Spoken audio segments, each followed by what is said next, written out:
Hi folks, welcome to Spectrum Pulse, where we talk about movies, music, art, and culture. And today we're going to be talking about the new album from the Backstreet Boys, titled In a World Like This. Now first, a confession. I've been a fan of the Backstreet Boys for almost 15 years. They weren't just a band that I grew up with, they were the very first band of which I was ever a hardcore fan. I own physical copies of all their albums. I've sung Backstreet Boys songs in karaoke and in talent shows, in front of a live audience. I can play their music on the piano. I've seen them live, and in less than a week, I'll be seeing them live again. They are the quintessential late 90s boy band, and they have earned their place in popular culture, and I'm proud to call myself a fan of their material. And because of all this, some of you will immediately disqualify any review I give henceforth as either the gushing of an admirer or the nitpicking of a displeased fanboy. You probably say that there's no way I could possibly be impartial when it comes to this band, and thus my review is invalid because of some sort of nebulous bias. Now, I could go on for hours about how this disqualification is absolutely asinine, but I do find myself pausing a little more than I consider my love of the Backstreet Boys. Is it possible that since this band was part of my childhood, I view their material with rose-colored nostalgia? Am I giving too much credit to a pop act, particularly given my well-documented tendency of reading too much into things? Well, maybe. But then again, I haven't exactly disabled my critical faculties when reflecting on the Backstreet Boys, and the band's material isn't immune from honest analysis or criticism. For example, I don't have particularly kind words for the Backstreet Boys' first self-titled album, mostly because it was catering to the Europop bandwagon and lacks significant personality. They would iron out some of the kinks before Backstreet's Back, but there are still major duds on that album too. In fact, come to think of it, I would argue that all of their albums had at least one song that didn't work in the slightest. And while I'll defend their 2005 comeback album Never Gone more than most people will, I don't have many kind words to say about the two albums they made without Kevin Richardson in 2007 and 2009. I wouldn't call them precisely bad, per se, but considering the heights of which they were capable, they were disappointments. And obviously the less said about that New Kids on the Block experiment they did in 2011, the better. But going back through the discography in preparation for this review, I was reminded of all the reasons I fell in love with this band in the first place.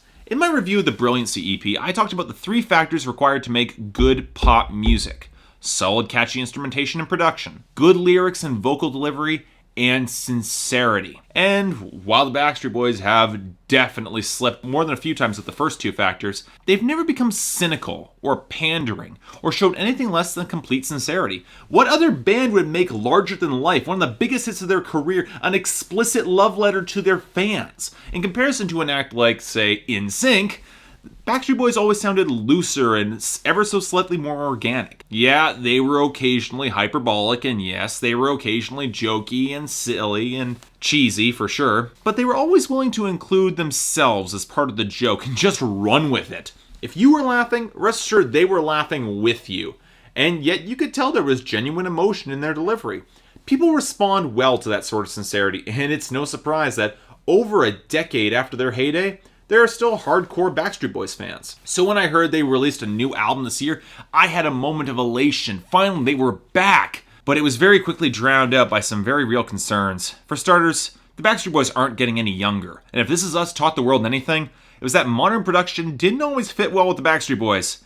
And yeah, it was awesome that Kevin was back. But would they manage to have that flair and personality and unique flavor over 15 years into their careers? That unique presence to stand up against their personality bereft and far less talented peers in One Direction? And as much as I really, really wanted this album to be great, I knew that the Backstreet Boys' last consistently good album came out in 2005. That was 8 years ago. So how does a world like this fare? Well, to be completely honest, I'm not really sure. While I definitely wouldn't call it the best of the Backstreet Boys' considerable output, I wouldn't hesitate to call it one of their better albums in a long, long time.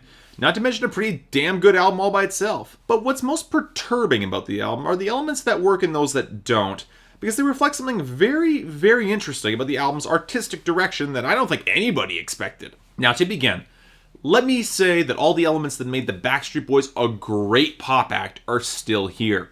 With Kevin's return to the band, his raspy baritone providing a firm foundation for their harmonies, the Backstreet Boys' vocal performances have never sounded better. One of the great distinguishing factors of the band, and one of the things that make them immediately better than most of their modern contemporaries, was that every member could immediately be recognized by their voice alone, and this element has only been enhanced as their voices have matured and grown naturally into what they sound like today. Now, the biggest improvements here come from Nick Carter, as he proves still able to nail those impossibly high notes without the nasal whininess that typically defined his earlier delivery. And like always, the lyrics have a slick, classy professionalism that reflects star songwriters at their creative peak. What's interesting is that the contributions by the individual members of the Backstreet Boys are only getting stronger, with the standouts being the writing contributions from Nick Carter and Howie Dorough. And at several points throughout the album, I earnestly believe that the Backstreet Boys wanted to throw out Max Martin and the rest of the professional songwriters altogether, like what Hanson did. They could probably put together a pretty solid album on their own. As for thematic elements or a narrative through line, well, there certainly isn't much of that, but I didn't really expect one. The Backstreet Boys have always been a singles act, and asking for underlying themes in their material is reaching, even for me. If I was going to pinpoint one concept, it'd be the fact that the Backstreet Boys will always be there for their fans and keep delivering the same type of music.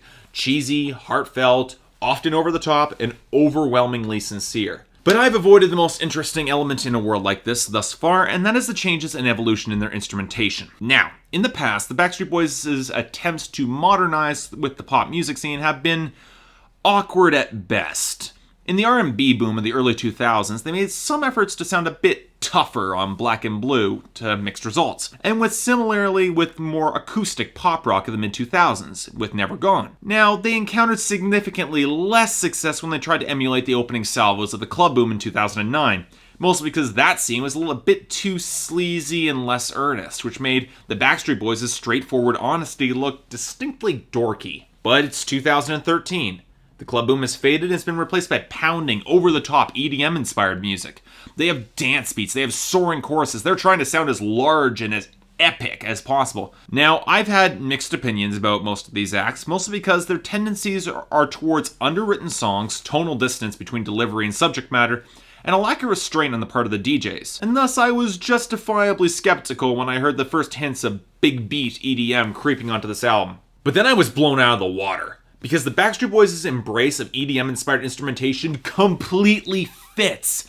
There's little to no tonal dissonance because the Backstreet Boys are selling their delivery with complete sincerity and unity of vision, and they all have strong enough voices as a group to keep any producers from blowing them off the stage. Plus, they didn't actually get any of these producers that have a reputation from blowing their main singers off the stage like Calvin Harris and David Guetta. Neither of them are featured here, which is a big step in the right direction. In fact, I was reminded less of those mega hit superstar producers, but instead of Coldplay's Milo Xyloto, the album they put out in 2011. And honestly, the Backstreet Boys are a much better fit for that sort of music than Coldplay ever was. And really, the moments where the Backstreet Boys just cut loose with these sort of beats are easily the high points of the album. In a World Like This, Permanent Stain, Show 'Em What You're Made Of, One Phone Call, and Make Believe. Now here's the interesting part. Kevin actually said in an interview that he would have preferred a producer named Martin Tereffi worked with the entire album. Now, I did a bit of an investigation into what this producer has done in the past, and while I'm not unimpressed, I'm certainly not blown away. What's more interesting, however, is that the fact that all the tracks Tereffi produced on In a World Like This are the least engaging, mostly because they're slower, acoustic love songs that never really stick the landing. In fact, they were very reminiscent of very early Backstreet Boys material,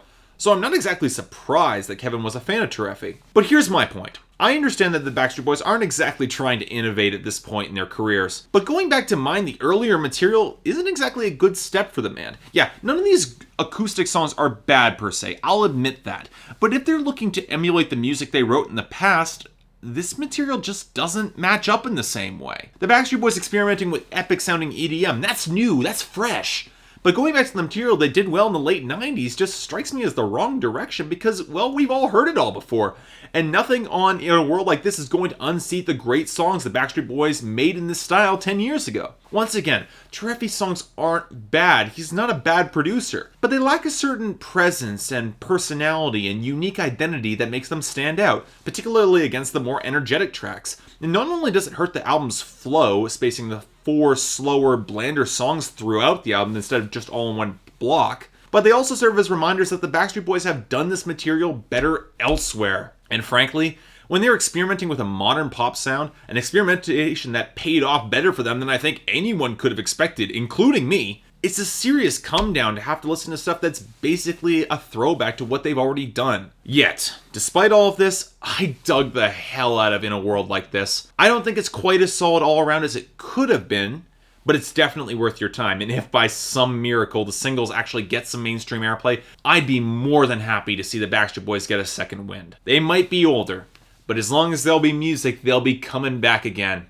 And I'm happy to see them. Thanks a lot for watching. If you'd like and subscribe, I've got more reviews on their way. See you next time.